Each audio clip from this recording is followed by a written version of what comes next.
What happens after we die? Thousands of people have reported near-death experiences, brushes with death, in which they encounter God, Jesus, angels, and departed family members. And a lot of them have come back to tell us what awaits us on the other side. Our guest today, Heidi Barr, has years of experience as a hospice nurse and is here to tell us what it's like to pass on. Put your hand in mine together. We will walk in harmony. Let me introduce you to my teacher, the rabbi from the Galilee. You're listening to Messiah Podcast, where Jesus is Jewish, and that changes everything.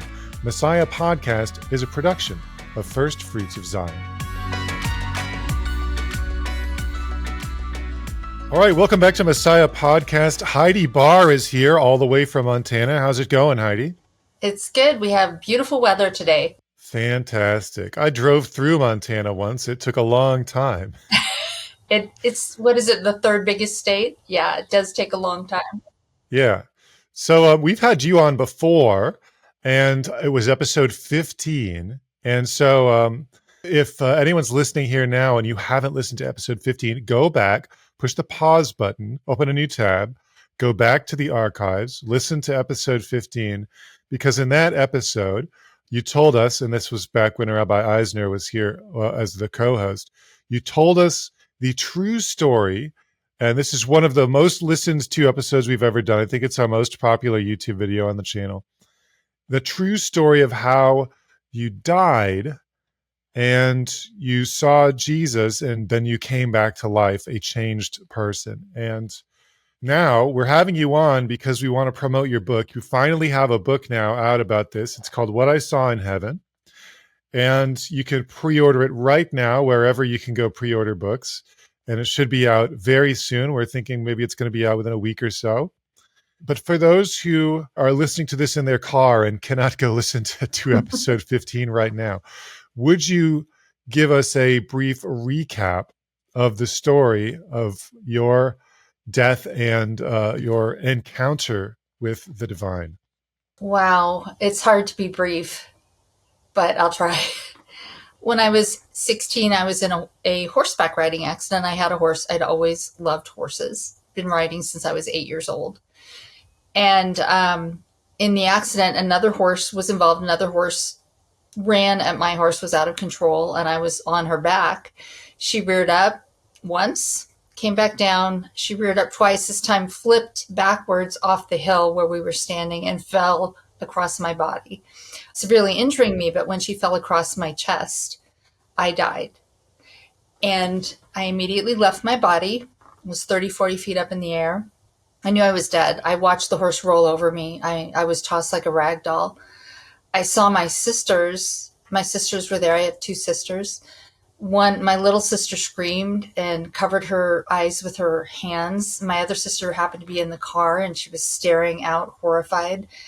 And I thought at that moment, I wish my sisters didn't have to see me die. And that was the only thought, other than I was hoping my horse wouldn't be injured. But I didn't care about me. My body meant nothing to me. And as I had that thought, I noticed this golden light streaming over my shoulder, my right shoulder, just bathing everything in this beautiful golden color. And I knew it wasn't the sun, because the sun would have been directly overhead. It was 3:30 in the afternoon, and the sun would have been much higher, coming straight down on me. So I turned to look. I turned over my right shoulder to look, and there was a man up there with me. And I recognized him. And I smiled at him. He smiled at me, and he moved forward until he was right beside me. And I said, "Hi, I know you." It was Jesus. I knew it was Jesus. And for someone coming from, as you read in that book, for someone coming from a family like mine, I should not have seen Jesus, let alone recognized him. But I knew immediately that this was Jesus. And we had this fantastic reunion up there in the air while there was chaos beneath us. He and I were so happy, so joyous. And he gave me a life review as we were floating above my body. I saw everything, good, bad, indifferent, ugly, pretty, I realized very quickly that he wasn't judging me. I was judging me. I was judging my actions. He was comforting me. He was supporting me while I was judging my actions. And I could also see that everything we do has consequences. Everything we say has consequences. I could feel what other people felt when I interacted with them. If I said something rude or insulting or cruel, I felt it from the other person's perspective. I felt what they felt in their heart. And I knew I didn't want to do that ever again. I didn't want to be like that. If I did something kind, I felt that kindness through their eyes. I saw that kindness through their eyes.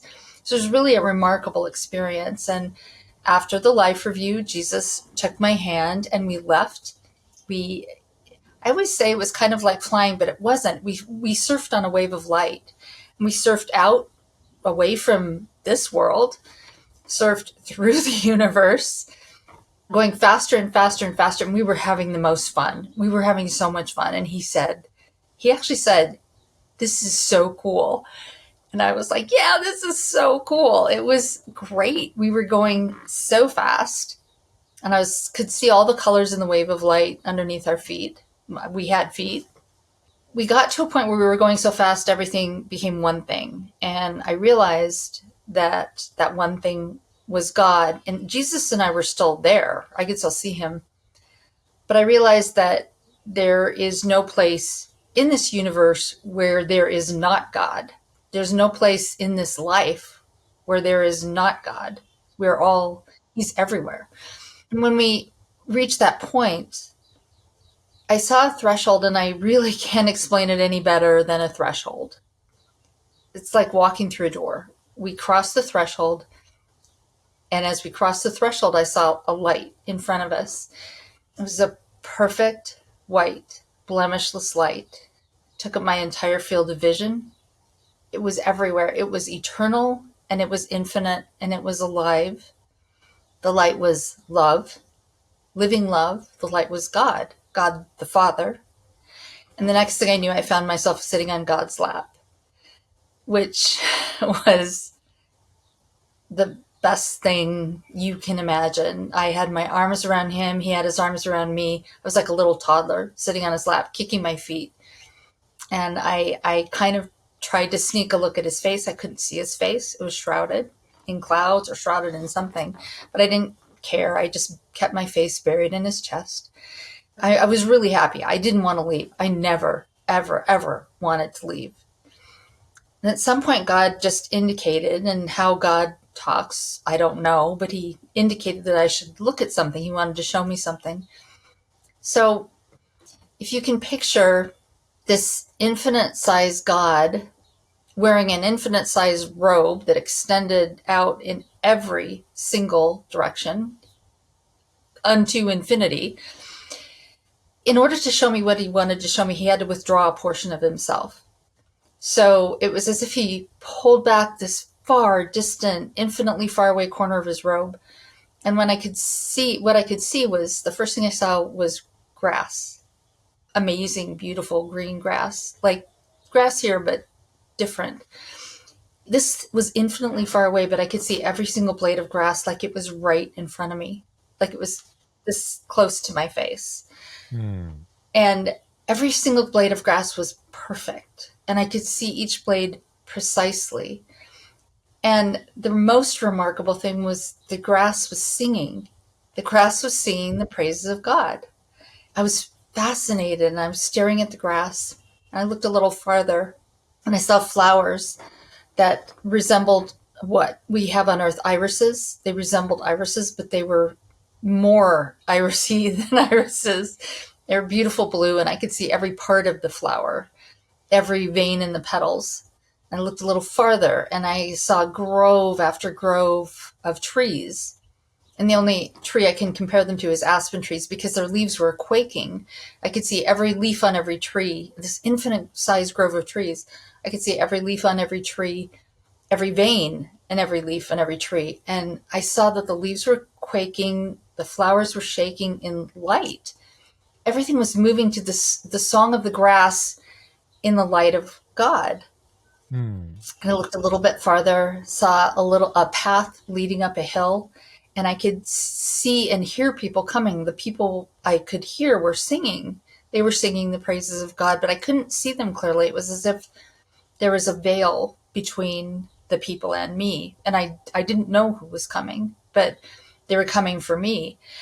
And the next thing I knew, Jesus was there. Now, Jesus had always been there. That's something I really can't explain. How Jesus and the Father and the Holy Spirit, all of that stuff is beyond my explanation now. It made sense when I was there. Hmm. But Jesus was there and he said, "You didn't die." I knew he meant you didn't die yet. You're not dead enough, which is people always say, well, why didn't you stay there? And I always say, I wasn't dead enough. He said, "You didn't die. You have to go back." And I just shook my head, buried my face against God's chest, said, "No, I'm not going back." And he said, "You didn't die. You have to go back." And I said, "Nope, I'm not going back." And he just grabbed my hand and pulled me right off God's lap. And he said, "You didn't die. You have to go back." And I started screaming at him, "I'm not going back. I'm not going back. I'll feel pain." But he took me back. I mean, I was still the same person. I was still a 16-year-old. And yes, I did argue with him. And this time there was no surfing. There was no fun. It was just bam, right above my body. Long story short, he shoved me back in my body, which I did not like. And it was really difficult to reintegrate into my body. I did it with his help. I couldn't do it on my own. And I was pretty severely injured, and it took a long time to recover. But the minute I woke up, all I could think about was Jesus.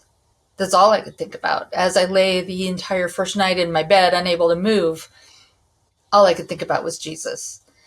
When I finally got to the hospital, over 24 hours later, all I could think about was Jesus. Yeah. Now, there's always going to be skeptics out there saying that when you die, there's just nothing. Yes. But I think it's compelling here, just to clarify for everyone here. You weren't like a believer. You didn't see Jesus because Jesus was who you were expecting to see. This sort of came out of nowhere. Yes and no. I had always believed in God. My father was an atheist. My mother was at best an agnostic. She didn't have any concept of God. And my dad actively disliked Christianity. It's just a fact. He thought Christians were weak because they needed a crutch. Hmm. And he felt Jesus was a crutch and a hoax. He used to say that all the time. So even though I did believe in God, because to me, even as a child, the world didn't make sense if there wasn't a God. I couldn't see this world as being an accident of science or just an accident of atoms crashing together or something like that. So yes, I did believe in God from the time for as long as I can remember, I believed in God. But Jesus, no, I was part of an Orthodox congregation. At the time I died, we had moved actually to another congregation that was a Reformed congregation, and the rabbi was an atheist, which was interesting. Yeah. But no, Jesus was the one person we didn't talk about. As you know, a lot of Jews don't talk about Jesus. And if you do, it's to negate his existence, essentially, or negate his importance. Yeah. So no, I was not. I knew I was dead when I was dead, but I wasn't expecting to see Jesus. And it's pretty amazing, remarkable, and a gift that I did. For people I know who've had a near-death experience, if it was a long near-death experience and they didn't just see a light and then come back, almost everyone I've talked to has seen Jesus. Wow. And I'm sure, I'm going to hope that when you die and stay dead, you do see Jesus. I would hope and pray that would be the case. I'm counting on it. I'm counting on it. I've been waiting for it since I was about 10 years old. So we wanted to have you back on because we know this story now. However, there's a lot of other stuff that you know that we didn't get a chance to talk about the last time you were on the podcast. And that is your experiences as a hospice nurse. Now, and before we get into that, maybe you can tell our listeners, maybe some of the younger ones out there who haven't engaged with this part of medical care, What does a hospice nurse do? The best way to describe it is to say that I originally went into nursing, which I never intended to go into nursing. This was strictly, I was shoved into nursing by somebody outside of myself, by God. I mean, I never seriously intended to go into nursing. But when I went into nursing, I wanted to be a midwife. Hmm. So help birthing babies. Yeah. And it didn't work out. I didn't have time to continue with my studies. I needed to get a job as quickly as possible because I did have an infant son to take care of by myself. So I got a job in the ICU, and I liked ICU. I loved it. But ultimately, I kind of wound my way through different ICUs and coronary care units, and I found that I was really good working with dying people Hmm. because death didn't scare me. So I ended up taking a job with a hospice, initially as an intake nurse, just evaluating cases. And then I became a case manager, but I did that for a long time. Hospice is essentially midwifing. It's acting as a midwife to people going out of this world instead of coming into this world. I was midwifing people into the next world. Wow. It's a little bit like the birth process. It's not easy. Sometimes it's terribly painful. Hmm. It's always hard. It's a transition.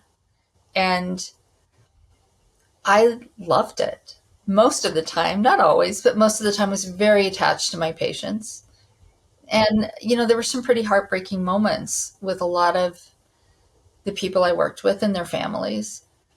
But it was a gift. Every patient I cared for was a gift to me. I learned so much from these patients. And I always hoped that at the very least, I could help them spend their last days or weeks or hours comfortable. That was my goal, to keep them as comfortable and to be as loving as possible. A lot of these people I cared for homeless people. I had to go visit them in the back of a van, or I took care of people in drug houses. It was always interesting, but Hmm. they deserved my care as much as somebody living in a mansion. So that's how I looked at it. Do you think that the reason you weren't afraid of death is because of that time that you died and came back? Oh, absolutely. Absolutely. Because if you grew up in my household, you were terrified of death Hmm. because my father was convinced that after death there was nothing. You just disappear. So that's pretty scary. That is scary. Yeah, that everything's just snuffed out. So, yeah, I was able to work with with dying patients because now I haven't lost all rational fear. If I see a rattlesnake, I'm not going to go pick it up. Oh, for sure. But I lost that fear of death. That was an immediate side effect of having died. Yeah. I lost that Yeah. fear. Now you know it ain't so bad. Well, actually, on the other side, there's no pain and it's all joy. So, no, it ain't All so right. bad. Yeah. I'm taking notes here. This sounds good. Something to look forward to. So, Mhm. I want to get into some specific stories, but just because this is a Messianic Jewish podcast, you're a Jewish person, you were a hospice nurse, you reconnected with some of the religious Jewish heritage later in life. Is that correct? Our original synagogue that we belonged to when I was a kid was Orthodox. So I was familiar with the Orthodox community, but after I was 13, that synagogue closed, it shuttered. Yeah. And so we joined a Reform temple. Now, my dad did not believe in any of these rituals. Hmm. My mom still did a Shabbat dinner every Friday night. She lit candles. She had grown up in a somewhat Orthodox family. My father grew up in an entirely secular family. So I would say it's not that I reconnected with more traditional Judaism. I found that more traditional Judaism resonated with me more than the more modern, more secular version of Judaism. Those traditions are more comfortable for me there. It's more like coming home when I return to an Orthodox synagogue. It makes more sense to me than just when you're all sitting in pews, no one's really participating, and you just have a guy up there preaching at you or talking to you. That didn't resonate with me as much because I grew up in a synagogue where everyone participated. Yeah. It was very, very different.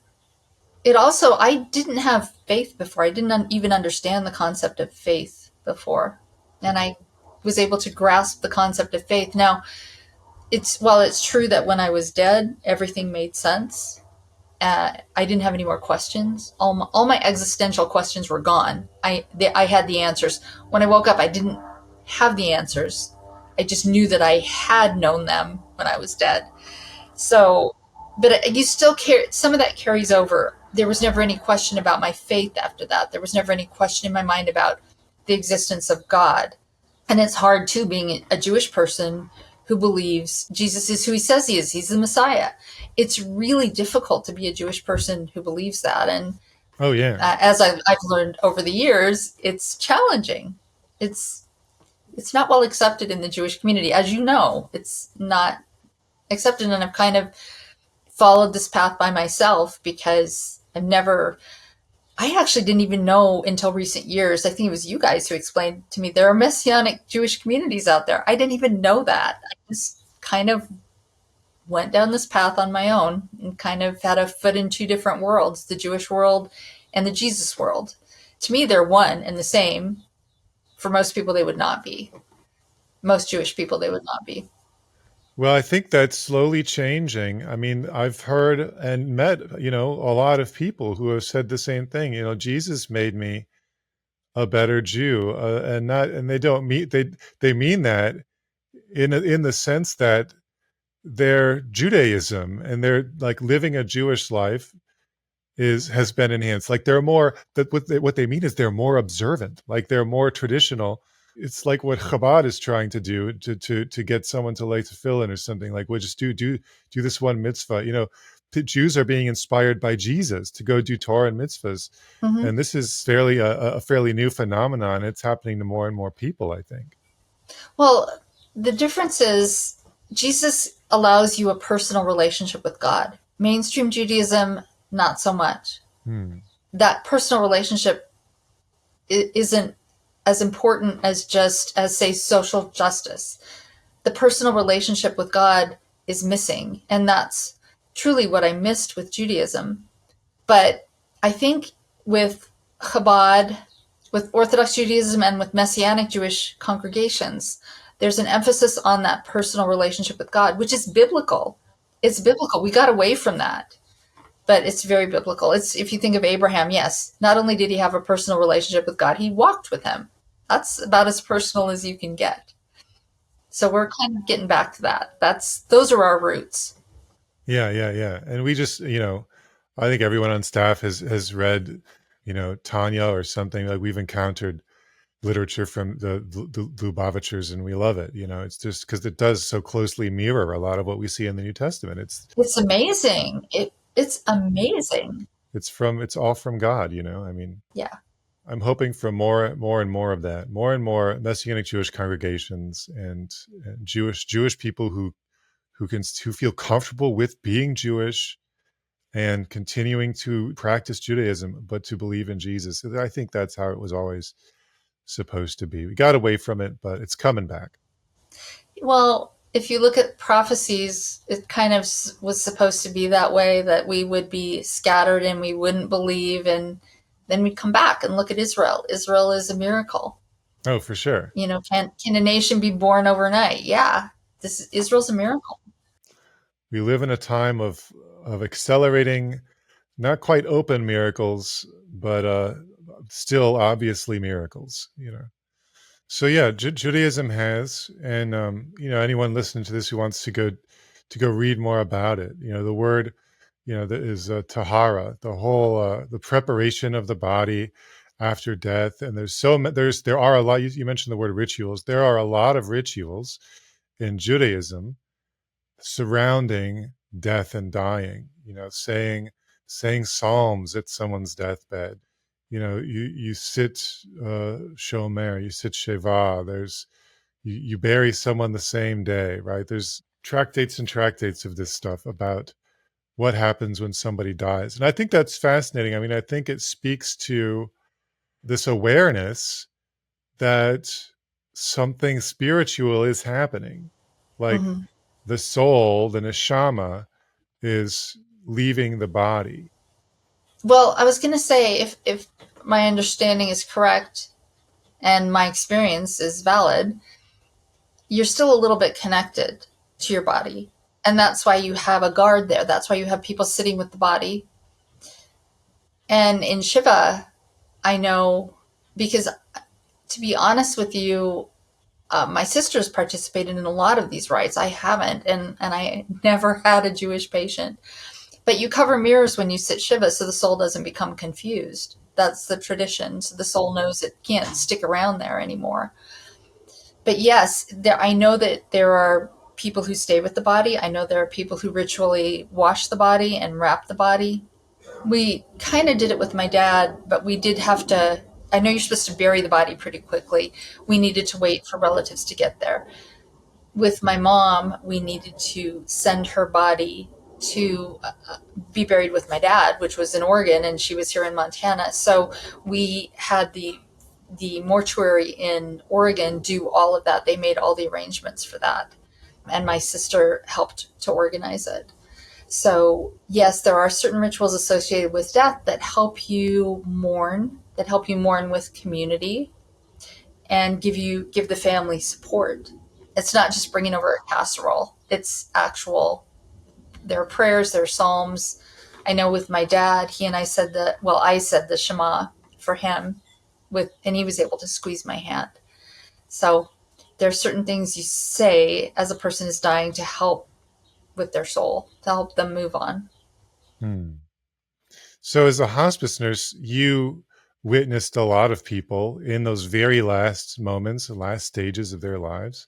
Mm-hmm. And what we want to hone in on today is that wonky stuff starts to happen. People see visions of like departed loved ones coming to talk to them, and you sometimes you can hear someone talking to their departed parents or something like this, and that this can be an indication to everybody in the room that the time has come. Is this something that you witnessed very often? Do you have some stories you can tell us about this kind of stuff happening? If my patients were conscious, yes, it happened all the time. Oftentimes, my patients weren't able to talk. I did have patients who would wake up from a coma and talk, and that was pretty cool. But for example, there was one, it was a retirement village for ex servicemen. There were a lot of World War II vets there. And it was really common for them to have all of their platoon mates or everyone who had been in the plane with them, everyone who'd been in the bomber with them. I'd walk into the room and they'd be chatting away with all of their crew. And I'd say, "Oh, who are you talking to?" And they would tell me exactly who they were talking to. They were totally lucid. I've had people tell me all the time, "Oh, my sister's here." And of course, I didn't see the sister, but I assumed if you're telling me your sister's there, your sister's there. Even my dad, when he was dying, he saw his mother, his brothers, his sister, all kinds of relatives. And he actually said, "We need to make room. There's not a lot of room in this apartment. Where are they all going to sleep?"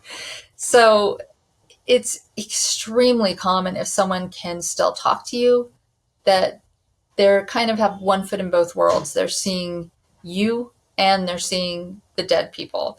And the dead people are just as real to them as you are. And I never doubted that they were actually having a conversation with their relatives or friends.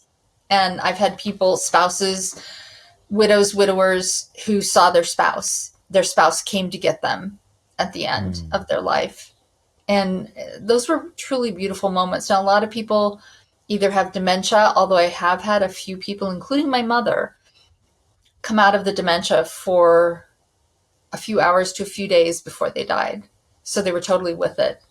But yes, it's so common, and people have talked about, maybe they had a mini death before they actually died, and they'll tell me they saw heaven. So I've had a lot of patients tell me the most remarkable things, and I believed them because I'd been there. So I had no reason not to believe them. Yeah. Now, there's something interesting about this I think a lot of people don't consider. I read about it in a book by William Barrett called Deathbed Visions. He makes this point that if this were just the brain randomly firing off neurons and such, you would think once in a while someone would see an apparition of a live person, someone who isn't dead yet, but they're only seeing dead people, right? Having been through this is not just neurons firing, because if this was neurons firing, we might see pretty colors, Yeah. hear pretty music. I would think it would be, because biology is kind of similar in all of us, I would think we would all see and hear the same thing when we die. But we all hear and see different things. And when you're up above your body and you see everything that's happening below it, that's not neurons firing off.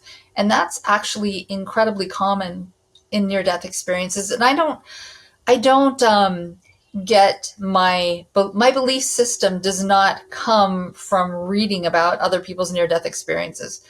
My belief system comes from my experience with Jesus and my background as a Jew.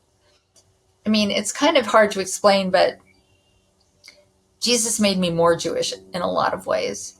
Oh, yeah.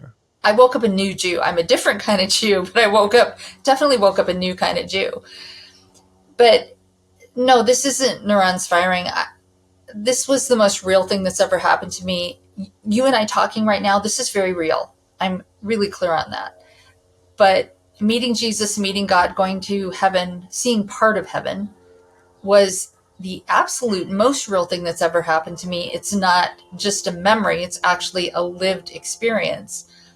So it's very different than any other memory I have. I have a lot of memories. I remember things really well. This is very different. So no, it's not neurons firing at the end, because if it was neurons firing at the end, scientifically speaking, I would think we would all see and hear the exact same things, or something really close to the same thing. Yeah. So I don't agree with that premise. Oh, yeah. Me neither. That idea of something that hyper real, that it feels more real than real. Mm-hmm. It's real, real. It's true, real. Yeah. I've had a couple of dreams like that where it's like, well, I woke up and I was like, oh, this is more like the dream than that was. That seemed like it really happened. But It's kind of like a vision dream. yeah, something like that. Yeah. There's something more real than all of this. There's something, this is real. I've met a few people through Pastor John Burke, who has written books about near death experiences, and he's interviewed me. So I've met a few people, and they've said they've come back and they didn't want to be here. They wanted to go back to heaven. Now, I was really clear I couldn't go back to heaven. That was not my choice. Hmm. But this world became more precious to me. This is real. We learn here. We learn to love here. We suffer loss here. This is where we learn. This is where we find God in this world. And this world is beautiful. I love this world. With all of its problems, I love this world. But the next world is real, real. Yeah. I wish I could explain it better. It's just real, real. Oh, for sure. Yeah. Yeah, yeah. No, and I think that what you said reminded me of something. I think it was in Pirkei Avot. One hour of repentance and good deeds in this world is more precious than the world to come, because once you pass on, the opportunity for those things has passed. So It's gone. yeah, this world is precious. Yes. The world is precious. The people are precious. Animals are precious. I have a great deal of love for this world and thankfulness. God gave us this world, and it's a good place. I mean, he says in the Bible, and it was good. Everything he created was good. We kind of screwed it up, but yeah, it was good. Yeah, yeah, it was Tov Me'od for a little while, and learning to find that goodness. I mean, and anyone who reads your book and reads your story, I mean, a lot of people who went through some of the things you went through never arrive at the point where they can say life is beautiful and the world is beautiful, and it really, I think, speaks to the way God has encountered you. It's really, I think, I would say, miraculous. it is miraculous, and he's pretty funny and amazing, and yeah, it totally changed me. And I think it helped to make me the person I was supposed to be. Yeah. Everything that had been superimposed upon me was gone. It doesn't mean life was perfect. Life is never, ever perfect for any of us.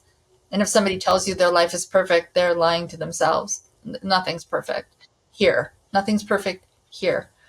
But I had always been a happy kid. A lot of bad things happened to me, which did take away a lot of that. But Jesus, the best way I can say it is, he restored my joy. And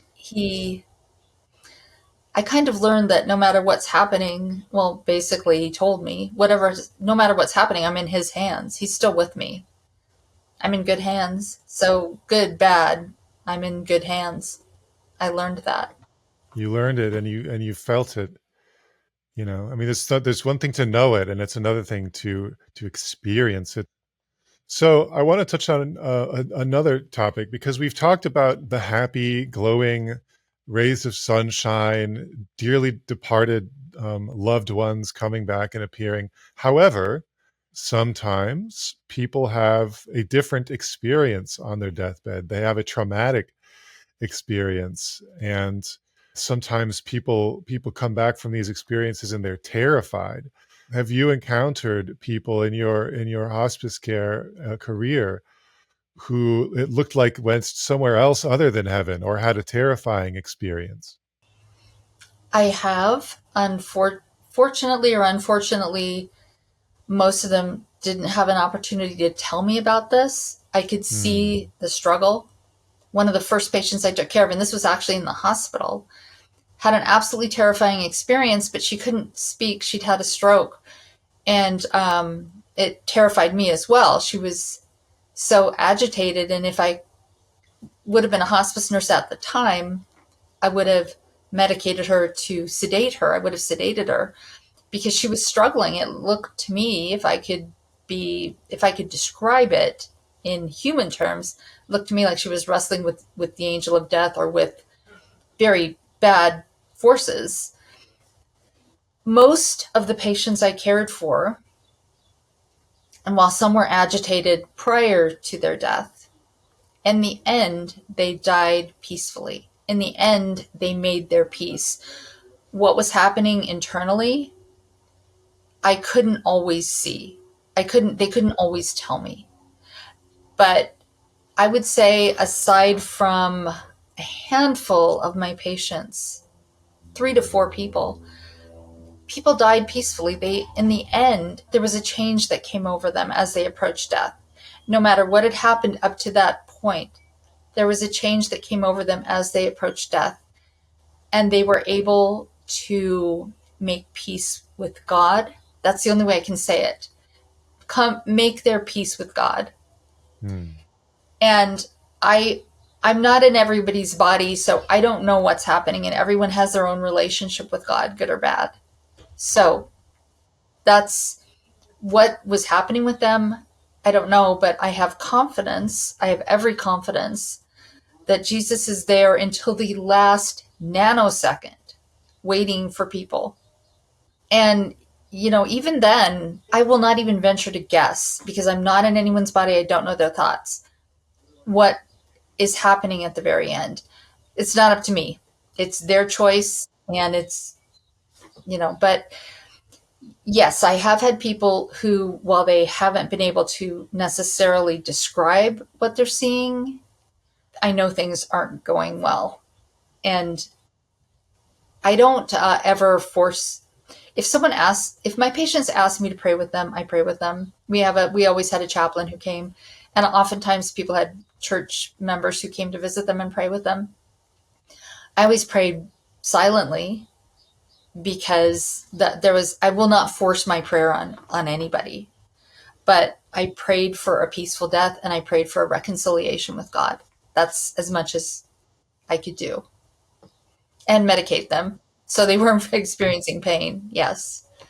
That's important. Yeah. Yeah, it's comforting to know that the odds, generally speaking, are in our favor as far as having the last chance. And it's easy for me to believe that, because I Like that's my personality, right? I know that God judges people and that he has that aspect, but I want, in the morning prayers after the Akedah in the traditional Jewish Siddur, there's this prayer like, would you overstep the line of your law with us and deal with us according to your aspect of chesed, or like loving kindness, and not with the attribute of judgment. And there's stories in Judaism about so and so died and was dragged away by the angels that you don't want to see. But I do hope that people get a hot second to say, you know what, I want to go to the good place. I want to repent as much as I can in these last moments. I want to believe that that happens. I like that idea very much. I think there's a soul struggle. There was with both of more with my dad than my mom. So I think the soul does struggle. I think the soul does wrestle with God as you approach death. And we all wrestle with God, don't we? That's our job here. Oh, yeah. And if my dad, who really did not believe, either didn't believe in God or hated him, I'm not sure which one it was, if he can come to God in the last couple hours of his life, anybody can. Yeah. Because my dad was very opposed to any notion of God. And yet his death was beautiful. Yeah. Yeah. It was touching and heartwarming to read about that in your book, because you go through that. Yeah, my mom's death was pretty amazing as well. She was amazing.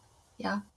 So I would say that God is filled, he personifies truth, righteousness, sinlessness, and chesed, loving kindness, mercy. God is merciful. He wants everyone to be with him. He doesn't want anyone to go to the bad place. Yeah. Yeah, I think so too. All the culture wars people are fighting now. And I'm just thinking, well, God wants everybody. Like, God wants those people too. And he wants those people too. Like, we're supposed to be making disciples and showing them God's righteousness. And yes, but also that compassion, that's just how I feel about it.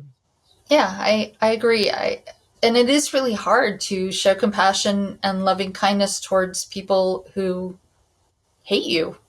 But part of our job, I guess. Yeah, I think that's in the Sermon on the Mount, pray for those who persecute you. Everyone loves people who love them, but we're supposed to love people who hate us. It's really easy to love people who love you. It's really hard to love people who don't. So, I mean, that was my existential struggle. That was my struggle my whole life was, as you read in the book, loving my parents. That was a struggle. But I prayed, and in the end, we had a very loving relationship in the end. I'm sorry it took till the end, but it's okay. I'm good with it. Yeah. And, sometimes the Lord makes us wait. Yes, he has his own time frame. We don't always understand it, but yeah. Yeah. 40 years in the wilderness, you just never know.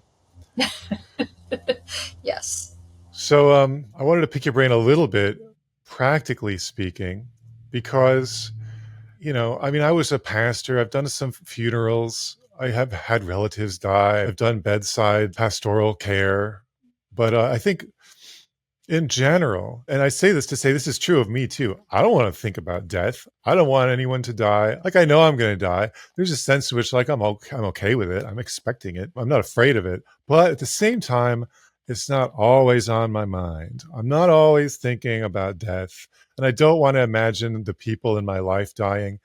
However, I think that there's an unhealthiness to trying to never think about it, or trying to just like put it all the way out of our minds, because then, like, when it happens, it's like, oh, I have no idea. Like, we get blindsided. What should people do in order to just make sure that they're the right amount of prepared for their own death, or to deal with the deaths of loved ones?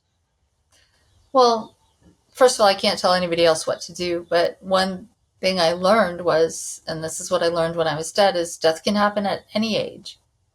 There are no guarantees in this life. We're going to lose loved ones. We're going to lose pets we love. Bad things are going to happen. And I know that. It doesn't change the fact that I find great joy in this life, and that I find comfort in God. And I trust in God. But I also learned that we have only this moment. So that's all we're assured of. I could walk out tomorrow and get hit by a car. I know that. I could be riding my bike and fall, off, drive right off the curb into something. So I've always been, well, since meeting Jesus, since dying, I've been really clear on that death can happen at any age. We are not guaranteed any length of time. God knows the length of time. Yeah. And so I don't actually worry about it. I used to think, because my father was so obsessed with death, because obviously death is the one thing that scares every one of us. Death is the last hurdle. It's obviously it's terrifying to think there's nothing after death. That's terrifying, to have your existence, your consciousness disappear. Maybe for some people that's comforting. Maybe for some people that's not frightening. For me, that would be terribly frightening. And that's what I grew up with. All of that left me when I met Jesus and God. All of that left me. I realized I have to have faith in God no matter what comes, that my loved ones are in his hands. I'm in his hands, and worrying about it. I think it's in Matthew. Does worry add a single day to your life, or does it worry add a single hour? No, it doesn't. My father ran from death his whole life, and he still died. So you're born, you die. And in the middle, you make the most of it. And I don't mean that you make the most of it in terms of, eat, drink, and be merry, because today you may die or tomorrow you may die. No, you make the most of it in your relationships with other people and in your relationship with God. And that doesn't mean you don't experience joy and happiness and love your kids and love your pets and keep your house clean and make your bed. You just do that stuff. But dying took away my fear of dying. I really and truly don't think about it that much. And growing up, I was forced to think about it every minute of every day because my father was so terrified of death. It's gone. That left me decades ago. Good. Yeah. Yeah. That we're here to have a relationship with God and with each other. And I think that's good. Focus on that, make the most of it, and make those relationships as good as they can be. Because you really can't predict anything. In hospice, I've learned that some of the most wonderful people die. Some of the people who are brilliant and loving and kind and, moms with young children, they die. And it's horrible and it's sad.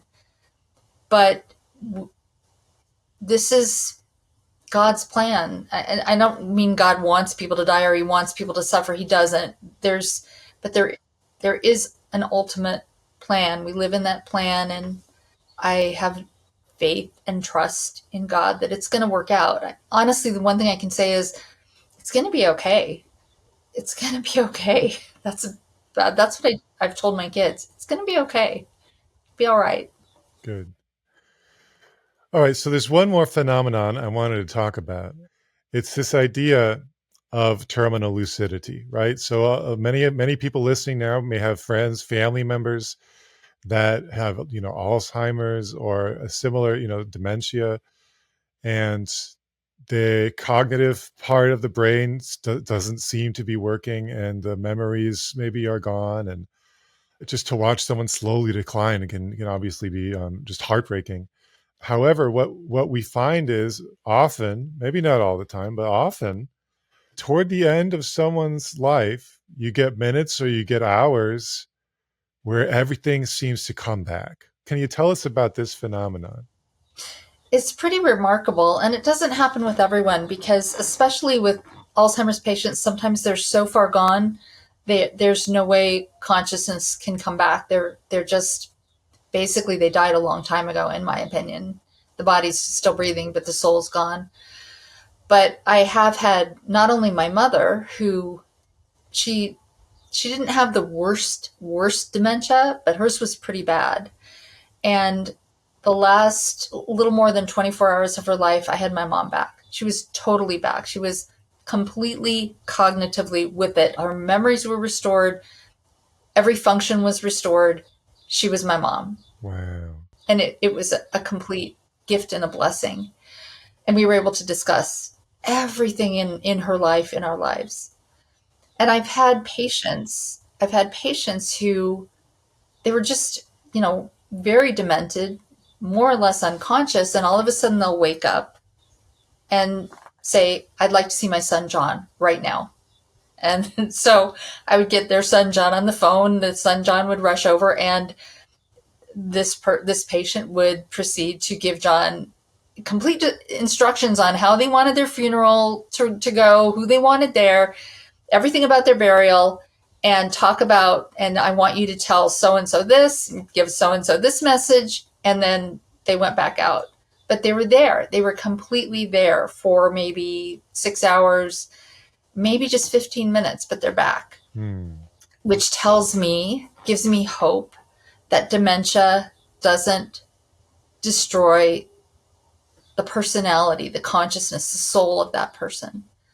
That dementia is an illness like any other illness, but the soul is stored somewhere else. I think God keeps the soul.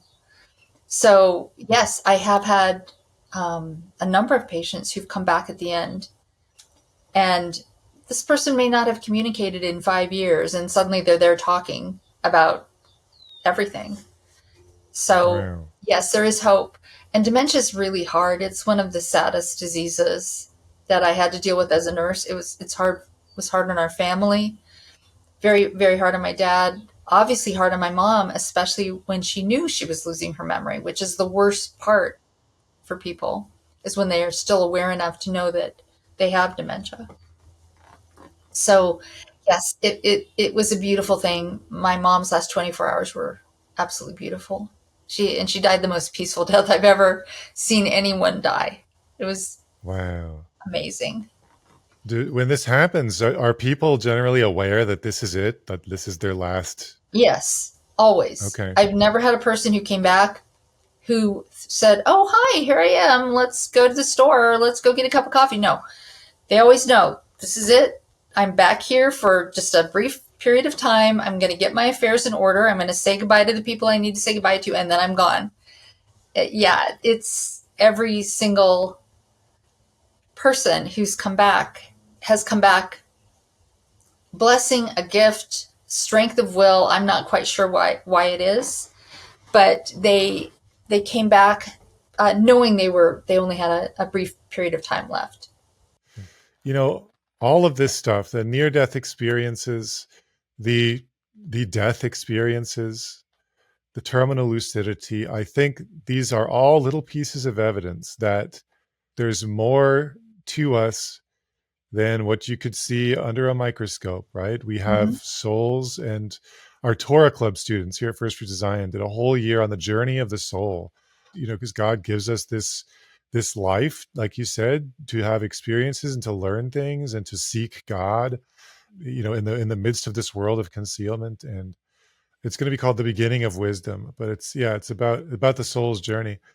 And it was helpful for me, because I'm a millennial. I grew up with science and stuff. I know a Yeah. lot of stuff about science, and this is the world of concealment. And I've gotten enough bad news in my life that I've had to sit back and say, what's going on here? What's where's God in this? Like, I can't believe this happened again, or it happened to someone else that I care about. And it just seems to keep happening. It's always a challenge to say Mhm. what is God doing here. But I always come back and say, I don't maybe I may not know, but I know He's doing something. God is right here. If we're suffering, He's suffering with us. He's right here. He's always right here. Even after I died, it didn't change the fact that my life was challenging. Jesus didn't say, "Okay, now I'm going to make your life perfect from here on out." No, nobody's life is perfect. It's been a challenge, but I have His joy inside me, so I'm okay. And, it's really hard. I would say it's kind of like, what was it, Doubting Thomas? Hmm. Though some have not seen and believed. He saw and believed. So there's both. Yeah. There's both. I saw and I believe. It's harder when you haven't seen. You have to just go on faith, and it's a little harder. It's harder for you. It's I feel it's kind of easier for me in some ways. Sorry about that. It's okay. I mean, if whatever is supposed to happen to me will happen, it's all part of God's plan. Yes, you make your choices. God has a plan. You make your choices within that plan. I think I put it at the end of my book. God's plan is like this infinite circle. And within that circle, we make our choices. So the plan sort of shifts. We still have free will, but it's all contained within God's plan. Yeah. Yeah. I like that. I like that. And I like the book. And I think everyone should get several copies. Go out right now and pre-order a bunch of these. Give one to each one of your secular friends that thinks that after you die, you just become worm food, because there's compelling evidence, multiple reliable eyewitness accounts that there's more to this life than this life, and that once we die, we go somewhere else. And what happens there depends on what happens here to some degree. To some degree, yeah. Agreed. So the book is What I Saw in Heaven. It's by Heidi Barr, the incredible true story of the day I died, met Jesus, and returned to life, a new person. Go pick it up. Thanks again, Heidi Barr, for joining us on Messiah Podcast. Thank you, Jacob. This has been great. It has. Thanks for joining us today on Messiah Podcast. If you're interested in learning more about the Jewish Jesus, check out First Fruits of Zion at ffoz.org. And if you enjoyed this episode, please give us a 5-star rating wherever you're listening. Messiah Podcast is made possible by the generosity of our First Fruits of Zion friends. FFOZ friends are people like you who support our mission and get loads of exclusive Bible commentary, teaching, and content. And you can join today at ffoz.org. Tune in next time for more great conversations. Until then, I'm Jacob Franzak. Shalom. Let his word cover you and me, like the waters cover the sea. Let his love cover you and me, like the waters cover the sea.